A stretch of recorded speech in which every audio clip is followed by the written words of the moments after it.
मी देवेंद्र सरिता गंगाधरराव फडणवीस ईश्वर साक्ष शपथ घेतो की कायद्याद्वारे स्थापित झाले आहे अशा भारताच्या संविधानाबद्दल मी खरी श्रद्धा व निष्ठा बाळगेन।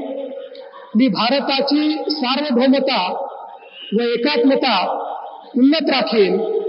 मी महाराष्ट्र राज्याचा मुख्यमंत्री म्हणून माझी कामे निष्ठापूर्वक व सचोट विवेक बुद्धीने पार पाडेन आणि संविधान व कायदा यानुसार सर्व तऱ्हेच्या लोकांना मी निर्भयपणे व निपक्षपातीपणे तसेच कोणाच्याही विषयी ममत्व भाव किंवा आकस न बाळगता न्याय वागणूक देईन।